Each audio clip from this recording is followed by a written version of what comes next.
حاضرین گرامی محترم، 27 رجب المرجب کی تاریخ ہے، جمعۃ المبارکہ ہے، معراج شریف کے اوپر بیان کیا جائے گا انشاءاللہ۔ 27ویں شب میں اللہ کے رسول صلی اللہ تعالی علیہ وسلم کو معراج پاک کروائی گئی۔ وجہ کیا تھی؟ وجہ یہ تھی کہ اللہ کے رسول صلی اللہ تعالی علیہ وسلم پر جب مکہ شریف کے اندر بہت ساری پابندیاں لگا دی گئی، دین کی دعوت اور تبلیغ نہیں کر سکتے، اعلانیہ قرآن کی تلاوت نہیں کر سکتے، پھر کبھی شیب ابی طالب میں مقاطعہ کیا گیا، سوشل بائیکاٹ کیا گیا، تو کبھی نمازوں کی حالت میں حضور پاک صلی اللہ علیہ وسلم پر گندگیاں پھینکی گئی۔ حضور کے بازو ہی میں رہتا تھا ابو لہب، سگا چچا بھی تو تھا اور ساتھ میں پڑوسی بھی تھا، ایک ہی دیوار تھی، وہیں سے وہ اور اس کی عورت حمالۃ الحطب، وہ نجاست، گندگی، پاخانہ، گوبر، یہ حضور پاک صلی اللہ علیہ وسلم کے کچن میں پھینک دیا کرتے تھے۔ حضور کے برتن اس سے آلودہ ہو جاتے، غرض کے تکلیف دینے میں کوئی کمی نہیں رکھی۔ حضور پاک صلی اللہ علیہ وسلم نے سوچا کہ اب مکہ سے باہر دین کی دعوت عام کی جائے، اس لیے قریب 90 کلومیٹر کی دوری پر ایک علاقہ پڑتا تھا طائف، جو پہاڑی علاقہ تھا، اونچائی پر تھا اور نہایت ہی خوشحال اور بہت ہی ترقی یافتہ علاقہ، شہر تھا طائف۔ اس علاقے میں حضور پاک صلی اللہ علیہ وسلم اپنے خادم خاص، غلام خاص حضرت زید رضی اللہ تعالیٰ عنہ کو لے کر نکلے دعوت اسلام پیش کرنے کے لیے۔ وہاں کے 3 بڑے سردار اور بڑے مالدار لوگ تھے، ایک عبد یالیل، دوسرا حبیب اور تیسرا اسی کا ایک بھائی۔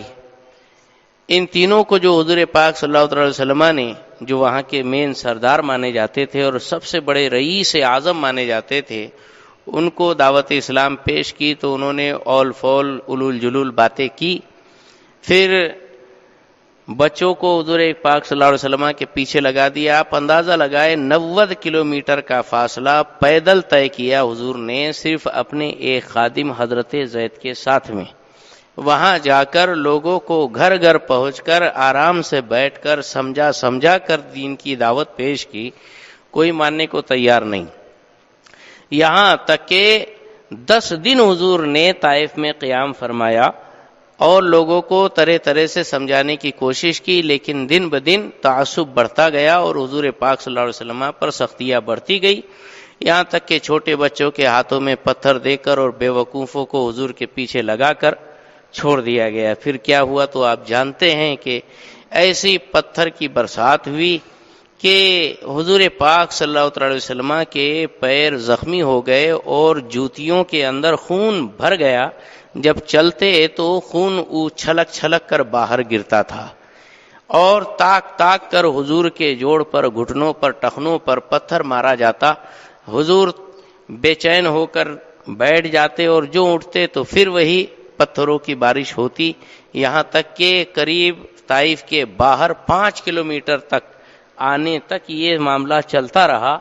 اور پھر حضور ایک باغ میں، کھجور کے باغ میں تشریف لے گئے اور وہاں آپ آرام کرنے لگے تو یہ خبیث لوگ باہر سے پھر واپس ہوئے۔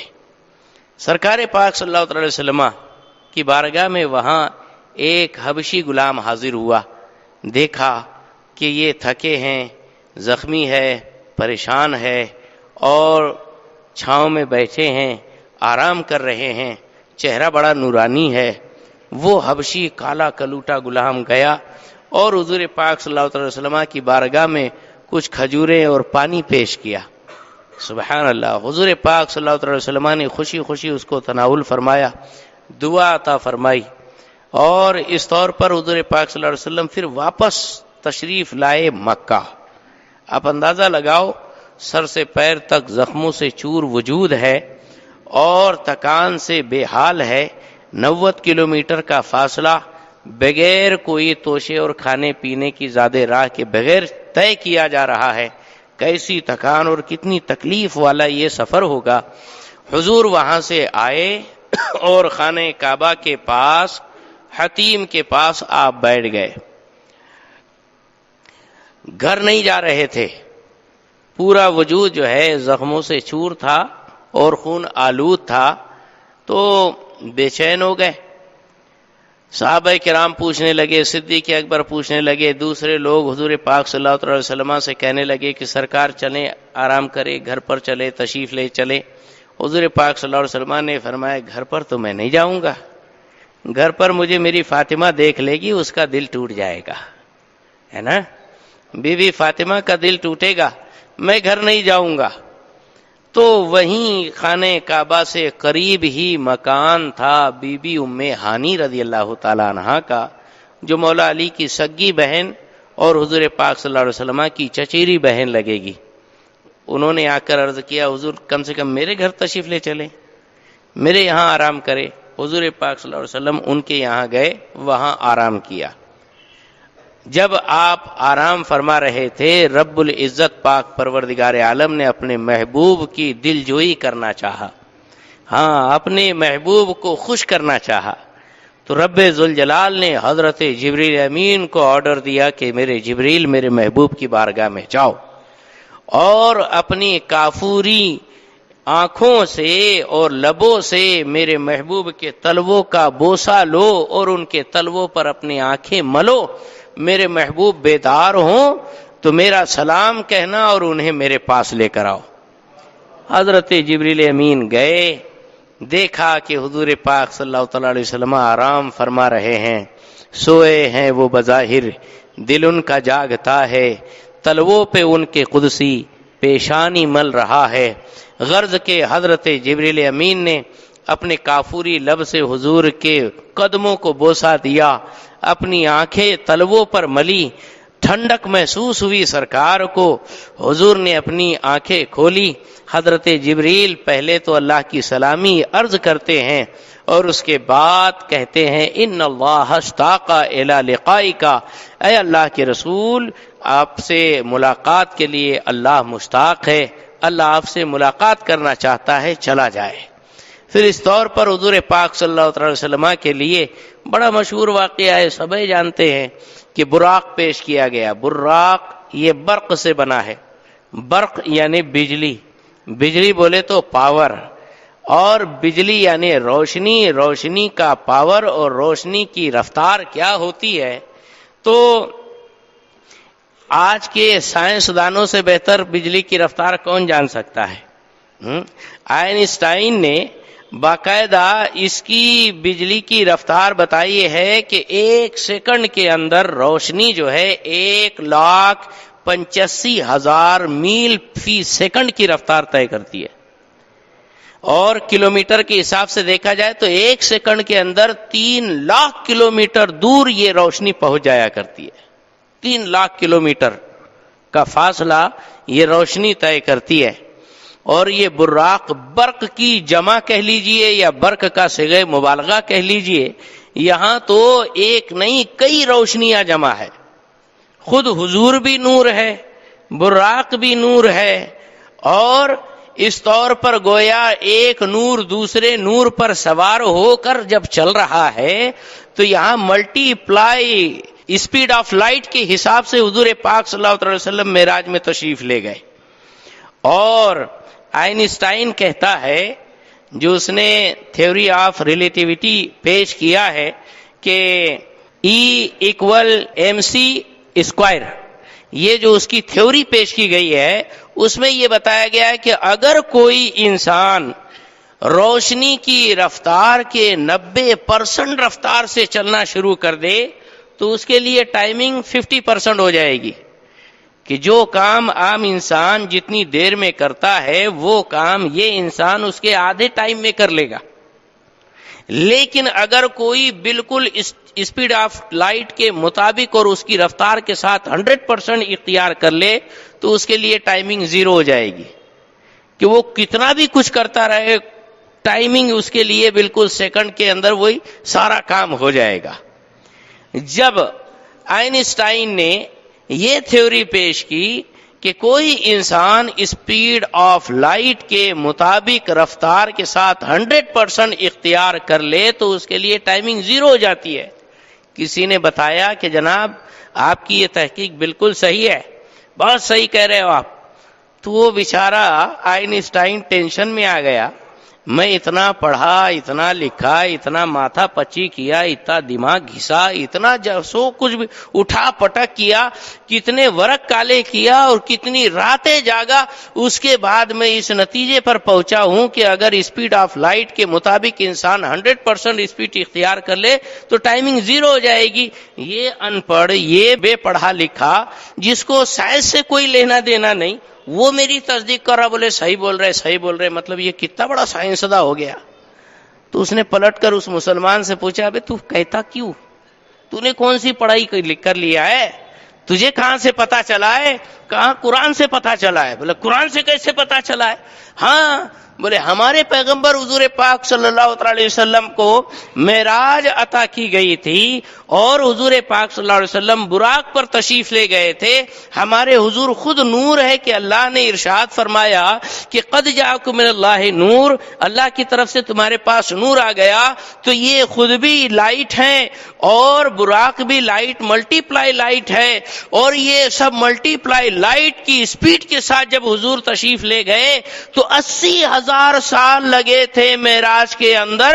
جا کر واپس آئے تو زنجیر بھی ہلتی رہی، بستر بھی رہا گرم، گئے ایک پل میں اور آئے محمد صلی اللہ تعالی وسلم. تو آئنسٹائن پریشان، کہہ رہے یار یہ کیا بات کر رہے ہو تم؟ میں نے تو 1000 محنتوں کے بعد جو نتیجہ نکالا، عام سادہ سیدھا سادھارن جنرل مسلمان وہ بولتا ہے کہ ہاں بالکل صحیح ہے صحیح ہے. مطلب کیا ہوا؟ یہ اسلام نے یہ تحقیق پہلے ہی کر لی ہے. پھر اس نے تحقیقات شروع کی، معراج کے واقعات پڑھے اور وہ ساری باتیں پڑھی. لوگ کہتے ہیں کہ ایمان قبول کیا اس نے، کلمہ پڑھا، لیکن تھا یہودی. کہا کہ میں اپنے ایمان کو ظاہر نہیں کروں گا اور آپ بھی ظاہر نہیں کر رہا، ورنہ یہ یہودی مار ڈالیں گے. یہودی لوگ ایسے ہی ہوتے تھے، کوئی بھی ان کے الٹ گیا تو ان کو اڑا دیا. تو اس حساب سے یہ معراج النبی کا واقعہ ہزاروں معجزات کا ایک معجزہ اور حضور کی خصوصیات میں سے ایک خصوصیت ہے کہ اللہ کے رسول صلی اللہ تعالی علیہ وسلم رب ذوالجلال کے دربار خاص میں پہنچے. قرب خاص میں پہنچنے کے بعد دنا فتدلا فکانا قاب قوسین او ادنا، دنا یعنی قریب ہوئے، فتدلا تو اور زیادہ قریب ہوئے، فکانا قاب قوسین تو گویا ایسے جیسے دو کمانوں کی دوری ہو. دو کمان جیسے ہم آپس میں گلے ملتے ہیں تو ہاتھوں کی کمان بن جاتی ہے، تو سامنے والا بھی ایسے ہی ہاتھ پھیلا کر اپنے سامنے آتا ہے. یہ دو کمانیں گویا گلے ملنا، اس سے زیادہ قریب تو کوئی ہو ہی نہیں سکتا. اور پہلے جو ہے عرب کے سردار لوگ جب ملتے تھے تو اپنی کمانوں کے دونوں کونوں کو ایک دوسرے سے ملا کر راؤنڈ بناتے تھے، دو کمانوں کا ملنا. تو گویا اس سے زیادہ قربت اور کہیں ہو ہی نہیں سکتی تھی. یہ بتانے کے لیے فرمایا گیا دنا فتدلا فکانا قاب قوسین. قاب قوسین یعنی دو کمانوں کے برابر ہو گئے، بلکہ او ادنا اس سے بھی زیادہ قریب. اللہ اکبر.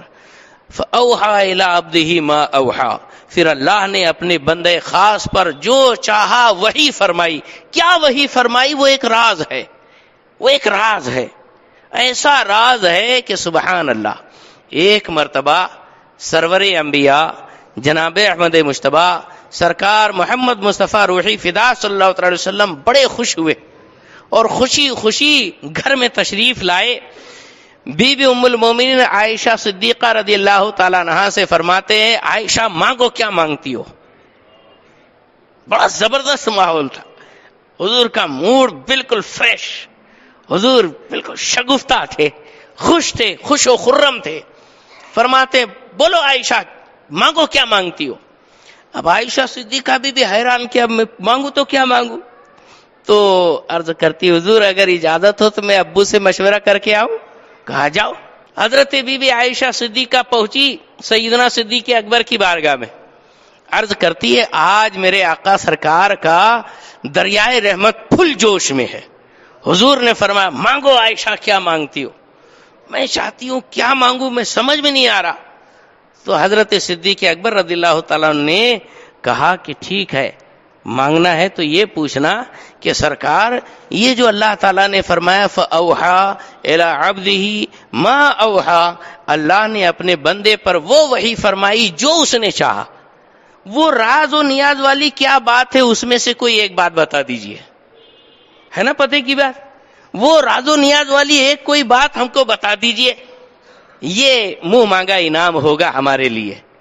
صدیقہ رضی اللہ تعالیٰ عنہ بڑی خوشی خوشی حضور کی بارگاہ میں گئی، عرض کرتی ہے کہ حضور ہم کو جو ہے آپ وہ بتائیے کہ اللہ تعالیٰ نے جو شب معراج میں خاص راز و نیاز فرمایا آپ سے، اوحا الی عبدہ ما اوحا جو فرمایا ہے وہ کیا تھا، اس میں سے کوئی ایک بات بتا دیجئے۔ اللہ کے رسول صلی اللہ علیہ وسلم نے ارشاد فرمایا کہ سنو، ان میں سے وہ تو بے حد و بے شمار راز و نیاز تھے، اس میں سے ایک سمندر کا قطرہ اور ایک ہیرا اور ایک موتی یہ ہے کہ اگر کوئی پریشان حال مسلمان کسی ٹوٹے ہوئے مسلمان کے دل کو جوڑ دے اور کسی مسلمان کے ناراض دل کو خوش کر دے تو مجھے میری رحمت پر یہ میں واجب کرتا ہوں کہ ایسے شخص کو بے حساب و کتاب جنت میں داخل کر دوں۔ بڑی خوش ہو گئی بی بی عائشہ صدیقہ رضی اللہ تعالیٰ عنہ، جھومتے جھومتے آئی ابا کے پاس، حضرت صدیق اکبر سے خوشی خوشی کہنے لگی کہ ابو جان مجھے تو جنت کا آسان نسخہ عطا ہو گیا اور جنت کا آسان راستہ مل گیا۔ وہ کیا؟ تو کہا کہ آقا حضور پاک صلی اللہ علیہ وسلم نے ارشاد فرمایا کہ وہ شب معراج کے راز و نیاز بے شمار جو ہیں ان میں سے ایک یہ تھا کہ اگر کوئی بندے مومن کے ٹوٹے ہوئے دل کو جوڑ دے تو میری رحمت پر یہ واجب ہے کہ میں ایسے شخص کو بے حساب و کتاب جنت میں داخل کر دوں۔ حضرت صدیقہ تو بڑی خوش ہو گئی، صدیق اکبر رضی اللہ تعالیٰ عنہ رونے لگے۔ صدیق اکبر روتے ہوئے جو دیکھا صدیقہ نے پریشان ہو گئی، ابو جان یہ تو بڑی خوشی کی بات تھی، آپ روتے کیوں ہیں؟ کہا بیٹا ہر ایک چیز کا دوسرا پہلو بھی ہوتا ہے، یہ تو ایک پہلو ہے کہ اگر مسلمان کی کسی ٹوٹے ہوئے دل کو جوڑ دو تو بے حساب کتاب جنت ملے گی، لیکن اگر کسی مسلمان کا بلا وجہ دل توڑ دو تو سیدھے جہنم میں جاؤ گے۔ مطلب یہ ہوا، اس لیے رو رہا ہوں، کب کس سے کیا ایسی حرکت ہو جائے کہ بلا وجہ کسی مسلمان کا دل ٹوٹ جائے۔